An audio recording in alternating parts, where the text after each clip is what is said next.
Shalom Bapak Ibu semua. Kembali kita bergabung dalam morning call dalam kesempatan kali ini dan kita akan datang ke dalam hadirat Tuhan. Saya yakin dan percaya kita semua sepakat, kita semua satu kata bahwa Tuhan kita itu teramat baik dalam hidup kita.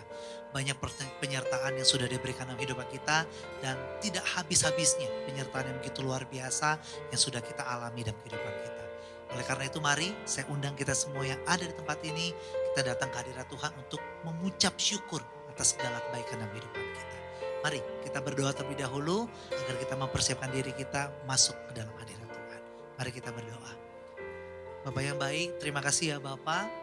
Kami hanya bisa terus mengucap syukur melihat segala kebaikan-Mu yang Kau berikan dalam hidup kami Bapak. Kalau bukan Engkau Bapak, kami yakin dan percaya kami tidak bisa melalui segala yang sudah kami jalani dalam kehidupan kami. Tapi karena Engkau ada bersama dengan kami dan kami bisa melihat kebaikan-Mu nyata dalam kehidupan kami sehingga kami bisa menikmati hari-hari kami bisa melewati setiap pergumulan dalam kehidupan kami. Dan mulai hari ini Bapak, izinkan kami menaikkan ucapan syukur kami sebagai bentuk balas cinta kami kepada Engkau Bapak, karena Engkau berkenan juga atas segala puji-pujian kami. Kami siap memuji dan menyembah Engkau dalam satu nama, nama Tuhan Yesus. Kami telah berdoa dan telah mengucap syukur. Yang percaya boleh sama-sama katakan amin. Mari Bapak Ibu, kita puji dan sembah Tuhan di tempat ini.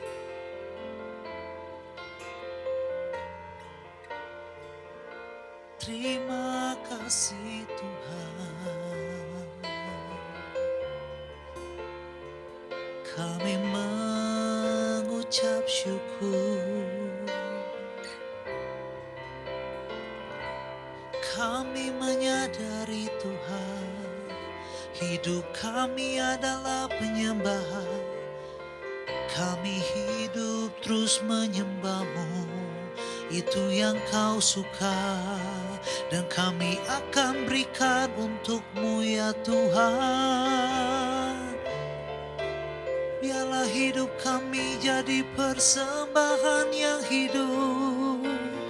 Biar semua bisa melihat bahwa Engkau ada dalam kami Tuhan.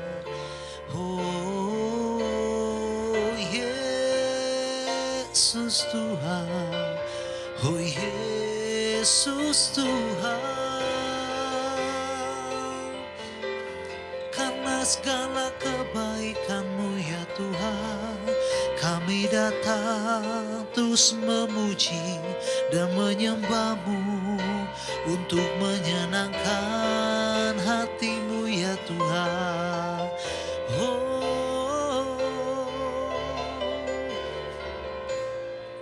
terima kasih ya Tuhan. Ku sembahkan Allah hidup, Kau yang termulia.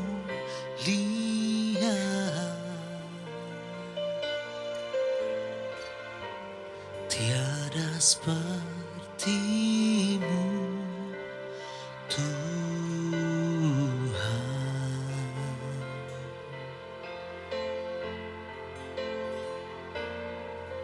Ku sembahkan Allah kuasa, Engkaulah El Shaddai. Tiada seperti-Mu. Katakan tiada seperti-Mu, tiada seperti-Mu.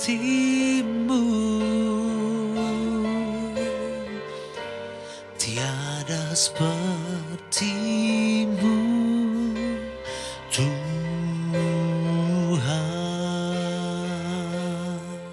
Katakan Kau berkati setiap kehidupan kami. Kau berkati hidupku dengan segala kebaikan-Mu.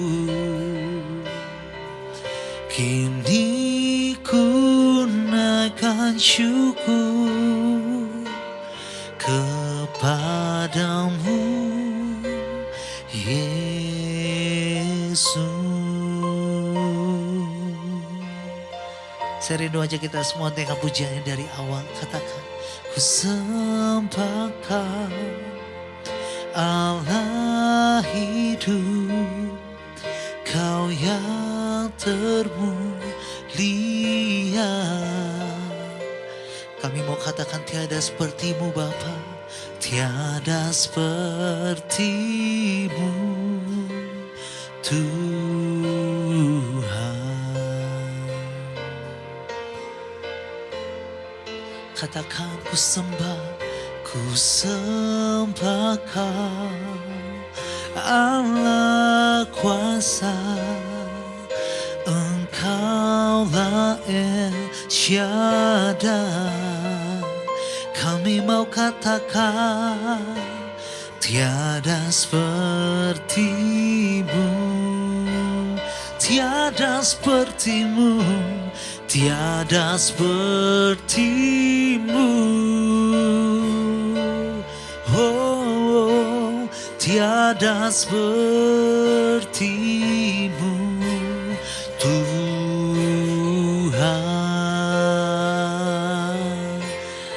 Kami mau terus mengucap syukur ya Bapa, Kau berkati hidupku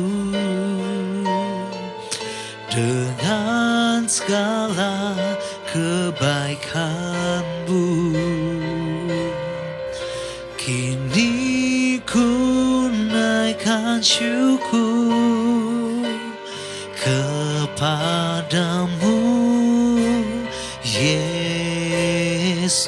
Kau berkati hidupku, Kau berkati hidupku dengan segala kebaikan-Mu. Kini ku naikkan syukur kepadamu, Yesus. Mari kita renungkan segala kebaikan Tuhan. Oh, Yesus Tuhan. Kami hanya mau ucapkan terima kasih ya Bapa, untuk kesehatan yang Kau berikan, untuk berkat yang Kau berikan, untuk keluarga yang baik, untuk pekerjaan yang baik. Kami mengucap syukur ya Bapa. Kalau bukan Engkau, kami tidak bisa merasakan ini semua. Dan biarlah kami datang terus membawa setiap pujian kami ya Bapa. Terima kasih ya Tuhan. Oh, itu semua karena kebaikan-Mu Bapa.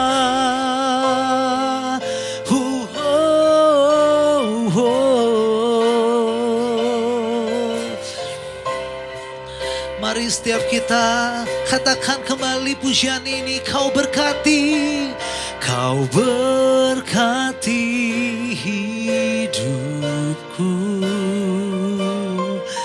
dengan segala kebaikan-Mu.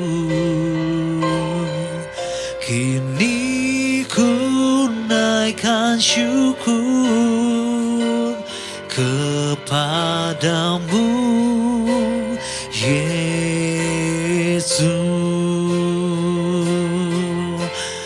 Oh, Kau berkati, Kau berkati hidupku dengan segala kebaikan-Mu. Kini ku naikkan syukur kepadamu, Yesus. Mari terus puji namanya. Kau berkati hidupku. Terima kasih Tuhan. Oh, dengan segala kebaikan-Mu, kini ku naikkan syukur kepadamu, Yesus. Kini kami naikkan syukur, kini ku naikkan syukur kepadamu, Yesus. Kami naikkan syukur, kini ku naikkan syukur kepadamu, Yesus.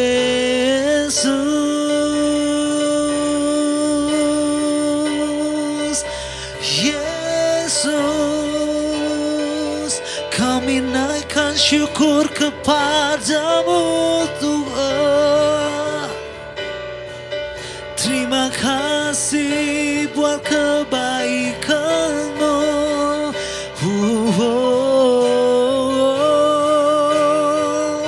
Yang bisa berbahasa roh, mari kita berbahasa roh bersama-sama.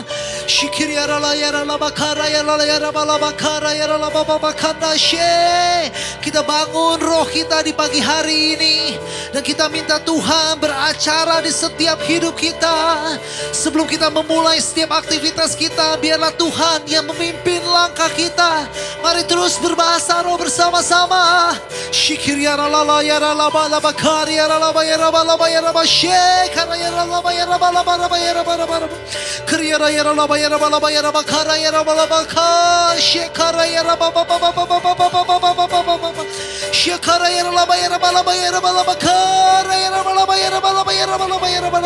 Mari terus bangun roh kita.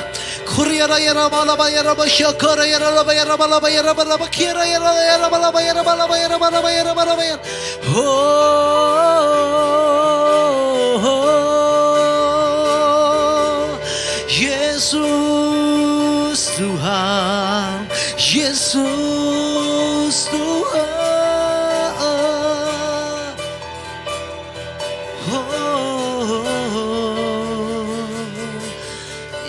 Yesus Tuhan,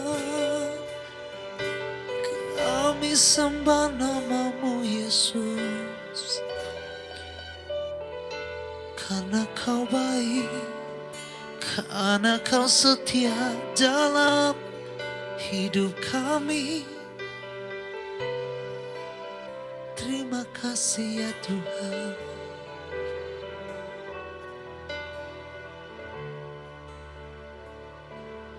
Ya Tuhan, tiap jam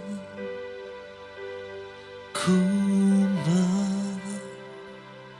memerlukan-Mu.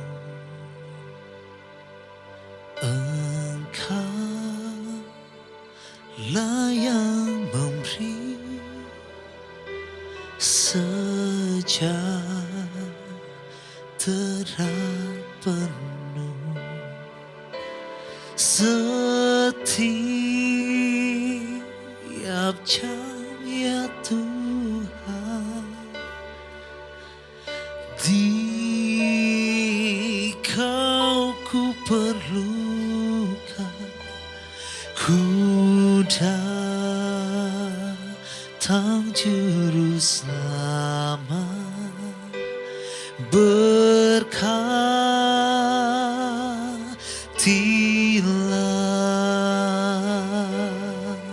Biar ini jadi perkataan kita untuk Tuhan. Katakan, ya Tuhan, tiap jam ku memerlukan-Mu. Engkaulah yang memberi sejahtera penuh. Setiap jam ya Tuhan, di Kau ku perlukan, ku datang Juru Selamat, berkatilah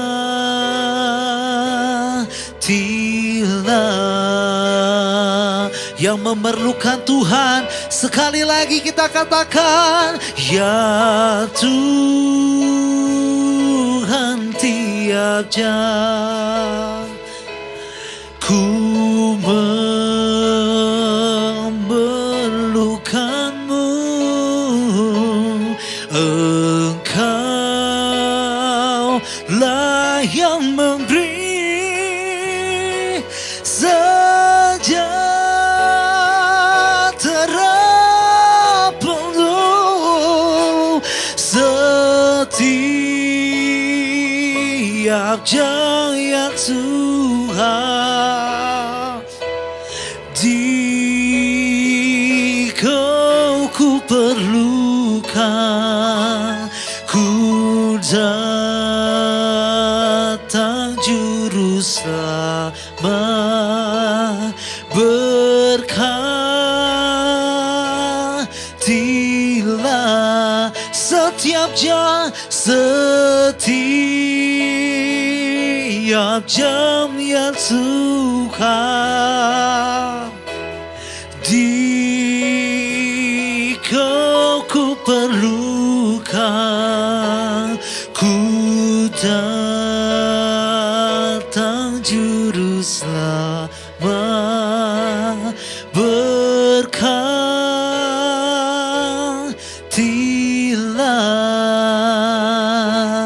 ku datang juru selamat.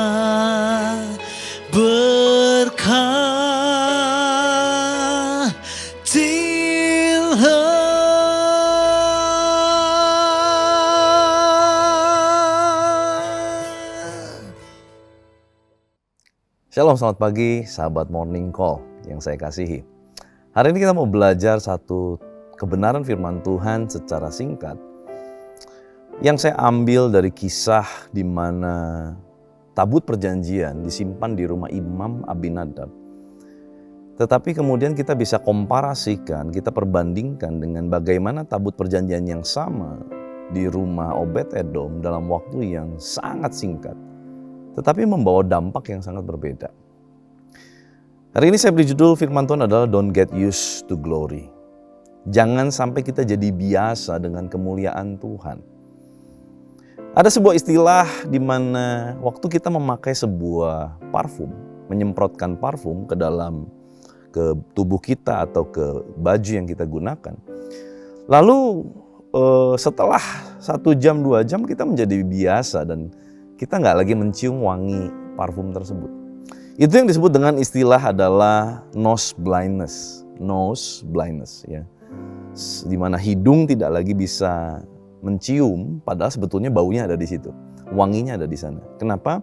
Karena terlalu lama seseorang berada dalam sebuah aroma sehingga otaknya berhenti merespon aroma tersebut. Bukankah ini juga sering terjadi kalau kita tidak hati-hati di mana dalam kehidupan kita anugerah Tuhan, kemuliaan Tuhan, hadirat Tuhan, ini jadi sesuatu yang biasa. Dan ini yang terjadi pada bangsa Israel pada saat itu. Di kitab 1 Samuel pasal yang ke-7 ayat yang kedua, dikatakan sejak saat tabut itu tinggal di Kiryat Yearim, berlalulah waktu yang cukup lama, yakni 20 tahun. Dan seluruh kaum Israel mengeluh kepada Tuhan. Dan berikutnya. Tapi mari kita beri perhatian di mana di rumah Imam Abinadab 20 tahun, tapi Alkitab tidak mencatat hal yang signifikan terjadi di sana. Tetapi kemudian satu ketika di mana Daud punya kerinduan untuk memindahkan tabut perjanjian dari Kiryat Yearim ke rumah Tuhan, ya, ke Yerusalem, ke kota Daud. Kemudian terjadi peristiwa yang menggeparkan, ya, di mana kita tahu ada anak dari Imam Abinadab yang kemudian meninggal, ya. Usa memegang tabut perjanjian karena tergelincir, Usa meninggal. Dalam keadaan mereka berduka, dalam keadaan Daud bingung dan marah, akhirnya tabut itu ditaruh dulu sementara di dekat situ, yaitu ada rumahnya Obed-Edom. Obed-Edom adalah seorang pemuji penyembah dari keturunan Yedutun.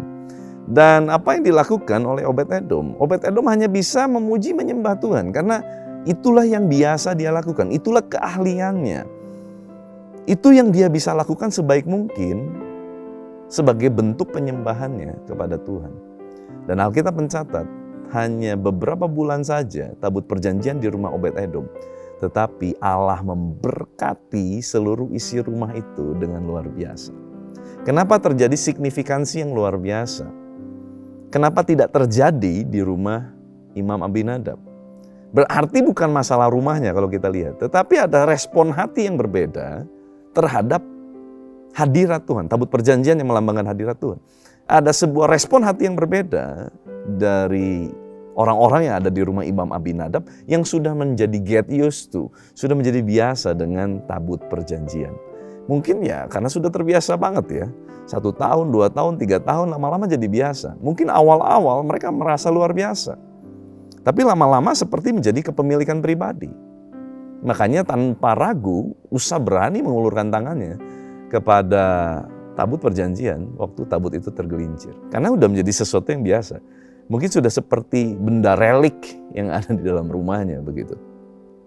Saudara, apa yang kita perlu belajar hari ini adalah jangan sampai hadirat Tuhan, anugerah Tuhan, kebaikan Tuhan, penyertaan Tuhan kemudian menjadi hal yang biasa karena tiap hari kita mengalaminya. Sehingga tidak ada lagi sebuah respon hati yang benar terhadap hadirat Tuhan. Anugerah Tuhan menjadi biasa. Atau bahkan kalau kita bisa perhatikan, sederhana aja. Kita melakukan kebaikan kepada seseorang. Kita lakukan berulang. Sampai satu titik. Orang tersebut merasa bahwa kebaikan kita itu bukan lagi anugerah yang kita berikan sebagai kebaikan. Tetapi menjadi sebuah kewajiban untuk kita tetap melakukannya kepada orang itu. Kenapa hal itu bisa terjadi? Karena sudah menjadi biasa. Nah, salahnya di mana? Apakah di saya sebagai orang yang memberi kebaikan? Tentu bukan. Tetapi kepada orang yang menerima kebaikan. Marilah kita belajar hari ini, jangan sampai kita sebagai orang yang menerima kebaikan Tuhan, lama-lama menjadi biasa dengan kebaikan Tuhan. Karena tabutnya sama, Tuhannya sama, saya percaya kuasa hadiratnya pun sama. Tetapi yang berbeda adalah cara hati menerima hadirat Tuhan itu. Apa kemudian kalau misalkan tabut perjanjian disimpan di rumah Obed-Edom lebih dari 3 bulan, misalkan terjadi 20 tahun yang sama, tiba-tiba menjadi get used to? Mungkin juga bisa terjadi kalau Obed-Edom tidak menjaga hatinya. Kalau Obed-Edom dan seluruh puaknya tidak menjaga hatinya terhadap hadirat Tuhan yang pertama kali mungkin menjadi luar biasa. Nah, kalau begitu, saudara, apa yang kita harus lakukan supaya kita tidak get used to dengan hadirat Tuhan? Karena begitu kita sudah menjadi biasa dengan hadirat Tuhan, maka hadirat Tuhan itu tidak menjadi dampak lagi dalam kehidupan kita. Saudara, izinkan saya mengutip sebuah kalimat yang baik. The greatest danger is not losing God, but it is losing your awe of God. Bahaya terbesar bukan kehilangan Tuhan, tetapi kehilangan rasa kagum kepada Tuhan. Itu yang bahaya. Karena kita nggak mungkin kehilangan Tuhan, karena Tuhan pasti menyertai setiap kita. Tetapi saat rasa kagum kita kepada Tuhan hilang, maka kita menjadi biasa dengan hadirat Tuhan. Yang pertama kita harus lakukan supaya kita tidak kehilangan sense of God. Yang pertama adalah protect your wonder. Protect your wonder. Jaga baik-baik rasa kagum kita kepada Tuhan.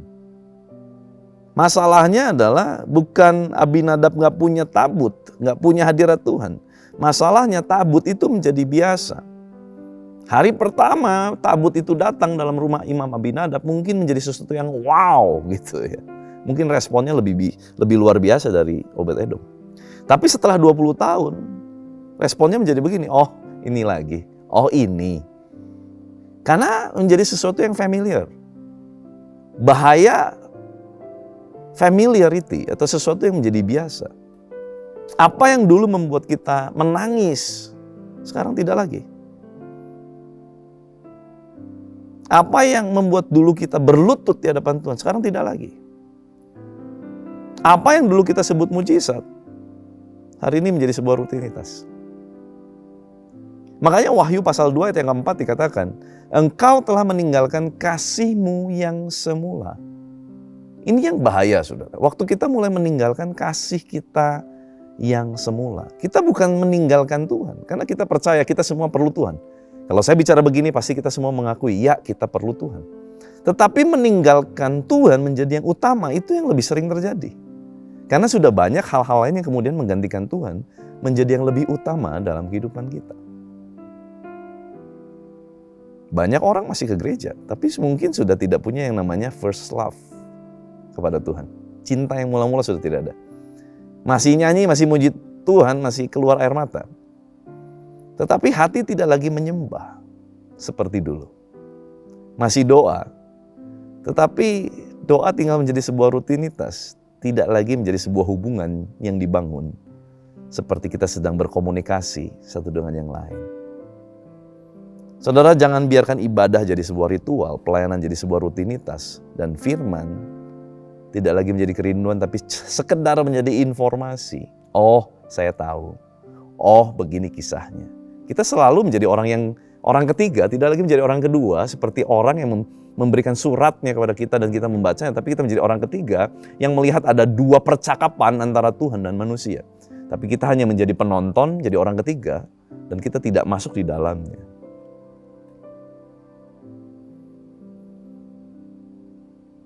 What you stop wondering at, you eventually stop worshiping.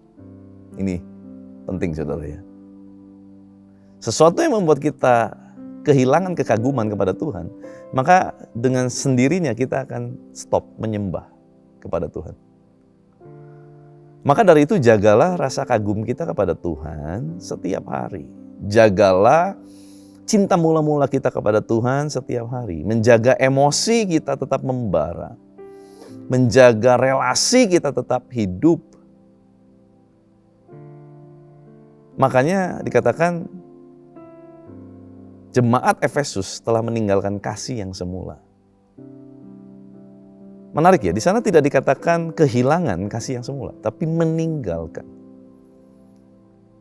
Berarti ada respon hari demi hari yang berulang, ada pola yang berulang dilakukan. Sampai kemudian dia kehilangan. Tapi dimulai dari sebuah kata, yaitu meninggalkan. Kasihnya mungkin masih ada di sana, tetapi perlahan mulai tidak lagi bisa dirasakan. Karena sedikit demi sedikit kita mulai menjauh dari kasih itu. Kalau gitu gimana kita bisa menjaga the wonder of God? Gimana kita bisa menjaga rasa kagum kita kepada Tuhan? Gimana supaya kita tidak kehilangan kasih yang mula-mula? Yang pertama kita perlu belajar adalah marilah kembali dari hanya melayani Tuhan menjadi menikmati Tuhan. Karena jujur banyak sekarang pelayan Tuhan tidak lagi bisa menikmati Tuhan. Mereka hanya menikmati pelayanannya tapi tidak lagi menikmati Tuhannya. Mereka menikmati komunitasnya, perkumpulannya, tawanya, makan-makannya, tapi tidak lagi menikmati Tuhannya. Mungkin kita terlalu sibuk untuk Tuhan, tapi kita tidak sibuk untuk bersama dengan Tuhan. Itu bahaya. Ini disebut dengan Martha Syndrome. Sibuk di dapur, tetapi kehilangan ruang untuk duduk di kaki Yesus. Mari kita memilih seperti Maria, di mana itu adalah bagian yang terbaik, yaitu presence over performance. Hadirat Tuhan lebih penting dari apa yang kita bisa lakukan untuk pekerjaan Tuhan. Mari kita evaluasi diri kita dengan sebuah pertanyaan ini. Kalau semua pelayanan kita dicabut, apakah saya masih menikmati Tuhan atau tidak? Kalau tidak, berarti kita sedang menggantikan Tuhan dengan pelayanan kita. Pelayanan kita lebih penting daripada Tuhan. Yang kedua, rawat percakapan kita, bukan ritual kita. Rawat percakapan kita dengan Tuhan, bukan ritual kita. Cinta seringkali mati bukan karena konflik. Karena masih banyak juga orang yang setelah berkonflik, malah makin cinta gitu ya. Cinta mati karena apa? Karena komunikasinya terhenti. Itu yang bahaya, saudara. Masih bicara sih, tapi tidak lagi berkomunikasi. Kenapa? Karena kalau orang mau berkomunikasi berarti ada rasa ingin tahu yang terus digali. Kalau bicara soal komunikasi berarti bukan cuma tukar informasi, ini penting. Karena kebanyakan dari kita mungkin kita bilang, saya masih komunikasi kok sama Tuhan. Tapi sebetulnya bukan komunikasi, hanya bertukar informasi. Tuhan hari ini saya udah lakuin ini, Tuhan saya udah lakuin itu, Tuhan berkati pekerjaan saya. Tapi tidak stop untuk menunggu Tuhan bicara hati ke hati. Maka itu cuma sekedar informasi. Bertukar informasi, tidak lagi berkomunikasi. Dan terkadang cinta itu bisa bertahan bukan karena kata-kata yang besar, tetapi karena kedekatan kecil tetapi konsisten. Saya membiasakan diri setiap hari, saudara. Menutup hari saya selalu doa dengan istri dan anak-anak. Selalu saya mulai dengan ucapan syukur dan berkata, Tuhan terima kasih. Kalau nggak ada Tuhan hari ini nggak mungkin saya bisa tutup. Tuhan terima kasih kalau hari ini saya masih bisa tutup hari saya dengan doa dan ucapan syukur. Saya percaya kedekatan yang kecil tapi setiap hari kita lakukan dengan konsisten itu jauh lebih penting untuk menjaga cinta kita kepada Tuhan. Kagum kita kepada Tuhan. Dan yang ketiga, ingat kembali kenapa dulu saya jatuh cinta sama Tuhan. Ingat lagi kenapa dulu saya jatuh cinta sama Tuhan. Mungkin ada yang gara-gara sakit terus disembuhin gitu ya. Mungkin karena tiba-tiba kita merasakan satu hadirat Tuhan yang luar biasa. Sehingga hati kita begitu meleleh cinta sama Tuhan. Kenapa? Karena memanggil kembali memori itu penting ya. Makanya Tuhan Yesus sendiri berkata kepada jemaat di kitab Wahyu, ingatlah betapa dalamnya engkau telah jatuh. Remember, berarti ada memori yang di-recall. Mari ingat lagi kapan pertama kali kita merasa disentuh oleh Tuhan. Kapan doa yang sangat penting yang kita pernah naikkan dijawab Tuhan. Kapan kita pernah ada di lembah yang sangat dalam, gelap dan curam, dan Dia membawa kita melewati lembah itu. Memori rohani itu seperti kayu bakar bagi api kasih kita kepada Tuhan. Makanya Amsal berkata, jangan lupakan segala kebaikannya. Itu seperti energi, seperti bahan bakar untuk membakar kembali cinta yang ada di dalam setiap kita kepada Tuhan. Dan yang keempat, jaga hati dari cinta-cinta saingan. Apa yang jadi saingan kita cinta kepada Tuhan? Hobi kita, kenyamanan kita, ambisi, pengakuan, bahkan mungkin pelayanan itu sendiri. Jangan sampai itu menjadi cinta lain yang mengambil ruang Tuhan dalam hidup kita. John Calvin pernah berkata, hati manusia itu seperti idol factory, pabrik berhala. Tanpa disadari segala sesuatu, bahkan mungkin pelayanan yang kita pikir itu tadinya untuk Tuhan, bisa menjadi berhala dalam hidup kita. Mari cek lagi saudara. Saudara yang mungkin udah pelayanan, saudara luar biasa. Jangan sampai kemudian kalau kita tadi tanya lagi, kalau sampai pelayanan ini semua diambil daripadaku, masihkah aku cinta sama Tuhan? Atau kita justru kehilangan Tuhan? Karena sebetulnya kita memang dari awal sudah kehilangan Tuhan. Kita cuma pegang pelayanan saja. Dan yang kelima, jangan kejar sensasi, kejar kesetiaan. Banyak orang salah paham tentang cinta mula-mula. Kasih mula-mula. Oh, harus merinding terus waktu hadirat Tuhan berasa. Oh enggak. Karena contoh ya, pernikahan yang dewasa, yang sehat, bukan selalu ada honeymoon, pergi plesir terus gitu ya, honeymoon terus, enggak. Tapi pernikahan yang dewasa adalah tetap memilih, bahkan saat rasa tidak seheboh dulu, ini penting. Rasa cintanya udah gak seheboh dulu, tapi kita tetap memilih untuk mengasihi, memilih untuk tetap berkomitmen. Dan itu penting, kejarlah kesetiaan, bukan sekedar sensasi.